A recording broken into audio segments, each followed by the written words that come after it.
Oda is setting up. He's setting up for the One Piece endgame.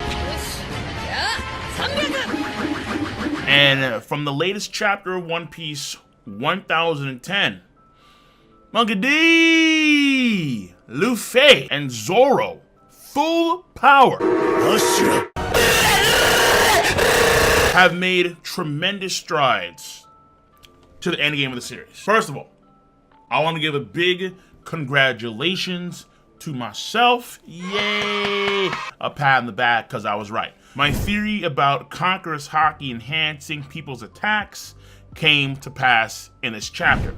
So it feels good. Now, we really see, because I want to talk more about what's going to happen in the future from this point onwards.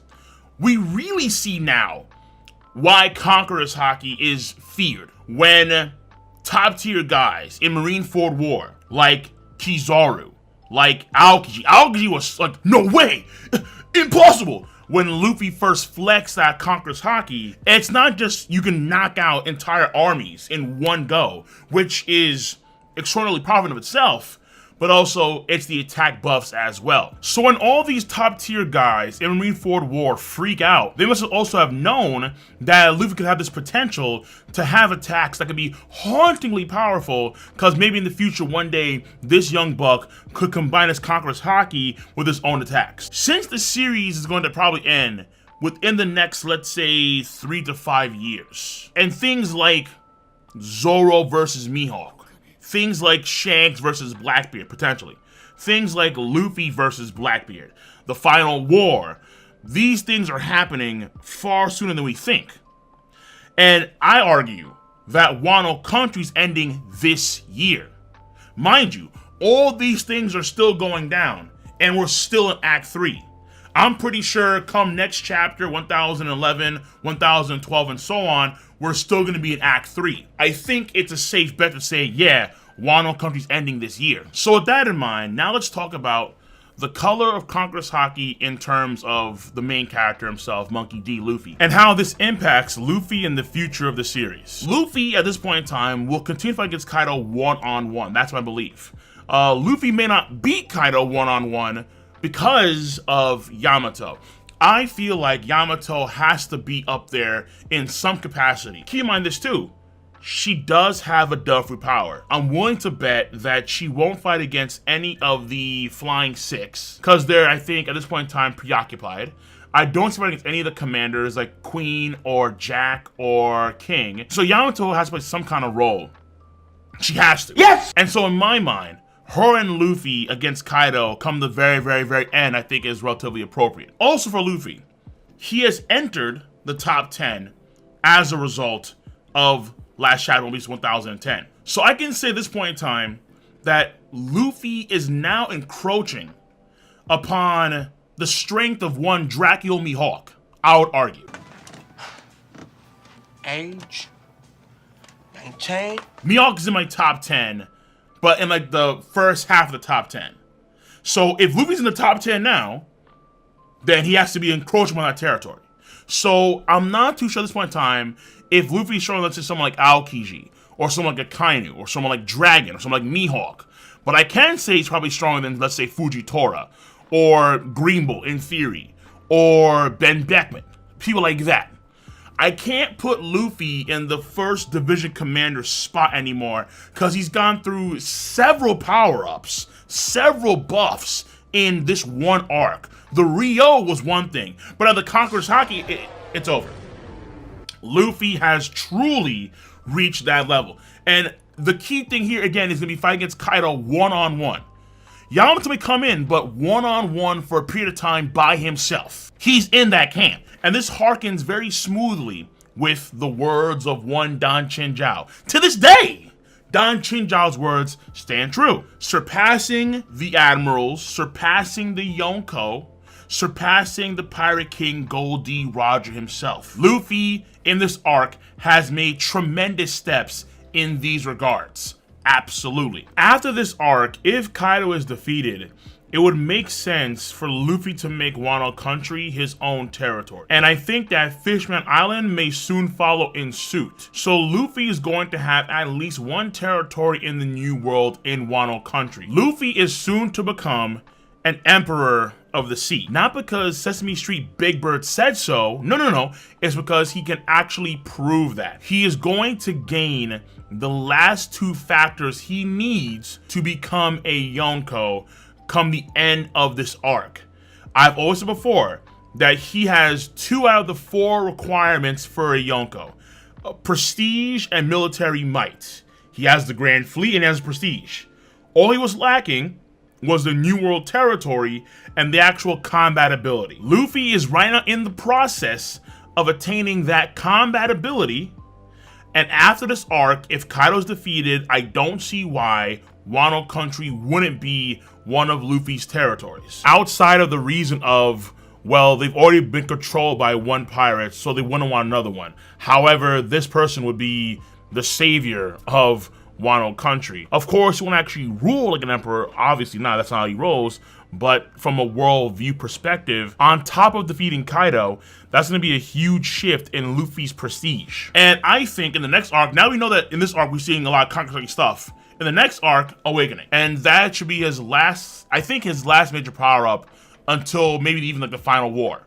But it depends on who he fights against in the final war. Either Blackbeard, maybe Dragon's a bad guy, who the hell knows, maybe it's a Kainu, but I doubt that. Emu, we'll have to wait and see. I think in terms of the Luffy and Blackbeard fight, what Luffy has achieved now, I think is his trump card against Blackbeard. Now, I'll be very surprised. I'll be very surprised if Blackbeard did not have Conqueror's Haki. But if he's gonna have 3 Devil Fruits, in theory, 2 for now, but they're 2 broken-ass abilities. Blackbeard, I think, is gonna be, for the most part, Devil-oriented with his 2 powers. He's gonna have Haki, and probably Conqueror's Haki, yes, but I don't think his Conqueror's Haki will be on the same level as Luffy's, where it's gonna be in terms of actually intimidation and or enhancing one's attacks.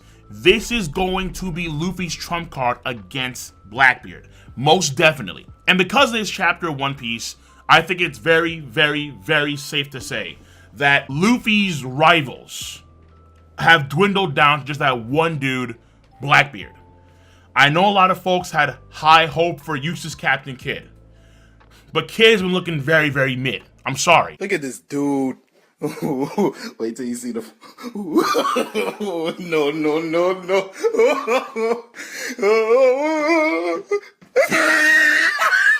I'm not sorry. That's just the truth. A lot of folks have been saying things like Kidd's taking down Big. I'm like, what? Kidd? Eustace Captain? Yeah. No. That's also Luffy's job. That's also Luffy's job, dude. The only Yonko that will potentially be taken down by someone other than Luffy would be Shanks at the hands of Blackbeard. Kidd does not have that significant of a role, I would argue, in the entire series to take down Big Mom. Hell to the no. Oh, hell no! As Luffy said in Whole Cake Island to Big Mom's face, after Kaido, Big Mom, you're next. And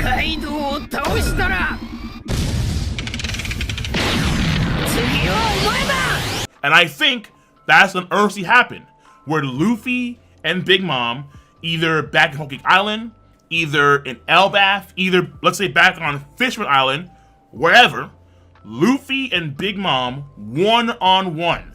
No frills. Mano-y-mano, man-to-man. Might as well be a man with Big Mom. Goddamn. Big Mom versus Luffy will be one of Luffy's ultimate tests, if not his ultimate test, to prove that he will either be at Yonko level officially and or surpass Yonko level. So that is my stance on Luffy.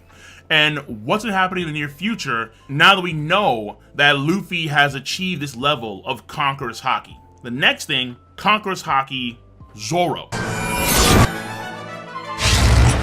This is an assumption, to be very, very fair, because at this point in time, Zoro doesn't know, nor does Kaido, about Zoro having Conqueror's Haki. Now, I'm going to say that he does have Conqueror's Haki, but again, it's just at this point in time an assumption. We have no idea. Example, he cuts Kaido with the Ashura, the Dead Man's Game, but we don't see any Black Lightning. Where, let's say, compared to Oden's Paradise Totsuka against Kaido in the flashback, we do see Black Lightning, and we do know that he does have Conqueror's Haki. So there's no Black Lightning on Zoro's sword at all, not even a chain of Black Lightning like what you see for Luffy's fist. There's no gap between Zoro and Kaido when he does do the Dead Man's Game cut on Kaido. And one thing that I have seen a lot of folks debate is, why did Enma surge before Zoro went Ashura? We have no idea. Again, I'm going to assume that Zoro has Conqueror's Haki. By this point in time, it's not confirmed. Now, if he didn't have Conqueror's Haki before, then Zoro awakened it at that point in time, probably due to his body's condition. Like, his body was on its last legs after blocking the Conquest of the Sea for a period of time and enduring that attack.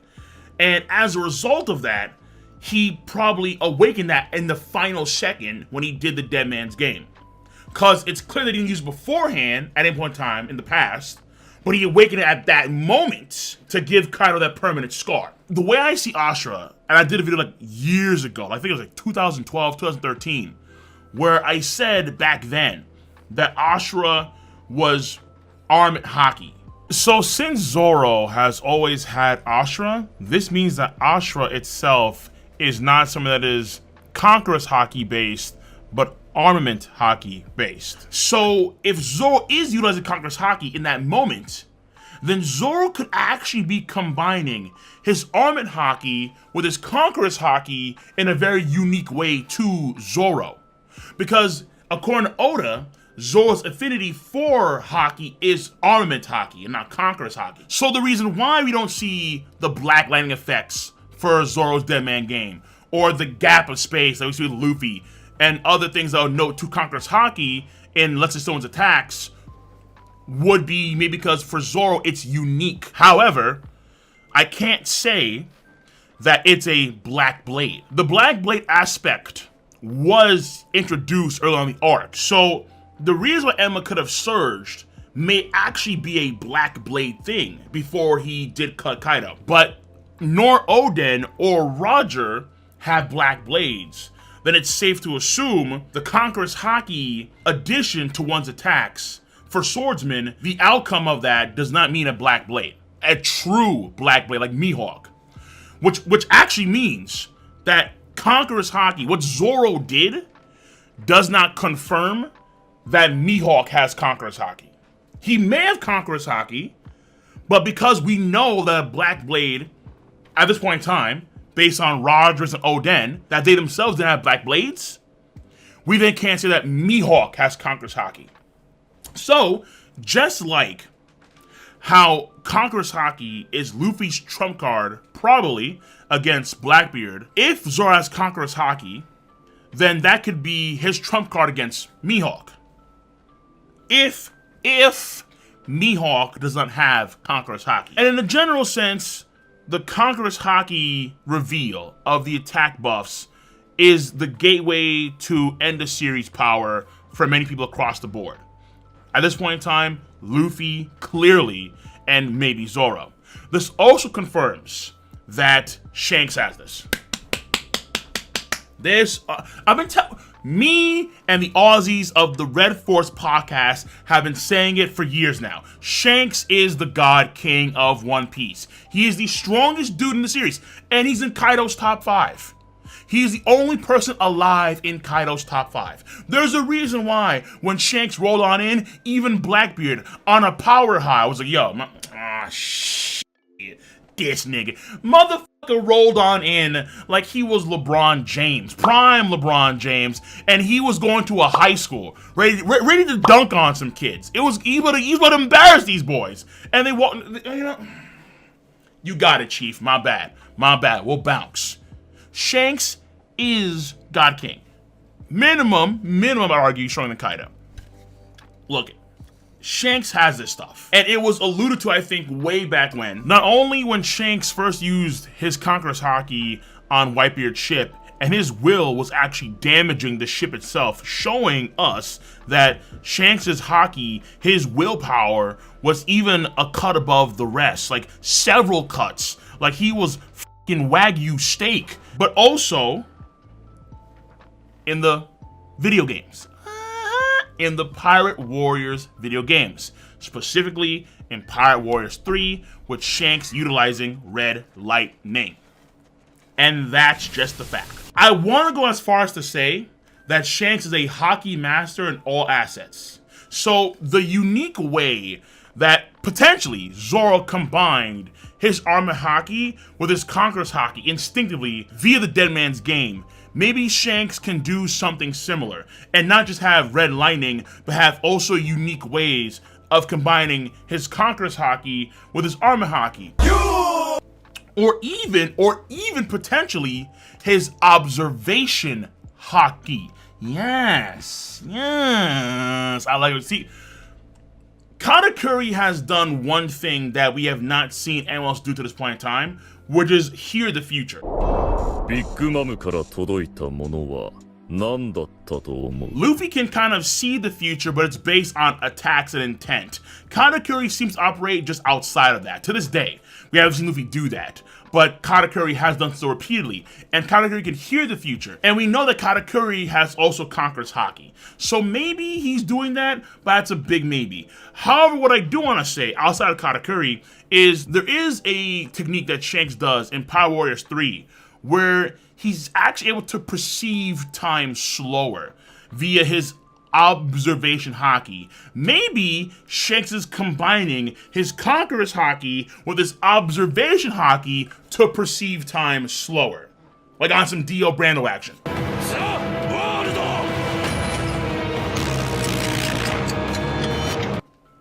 Maybe. So, yes. Yeah, whatever Shanks is going to do is going to be disgusting. And when it comes to the pinnacle of combining Conqueror's Haki with attacks or other Hakis, Shanks is going to be that dude. The direct reference to Luffy, because Luffy's affinity for Haki is Conqueror's Haki. It's all there, black and white, clear as crystal. Clear as crystal. So on that note, let me know your stance on the subject matter at hand. So I'm gonna see y'all later. Take care, stay safe, have a nice one.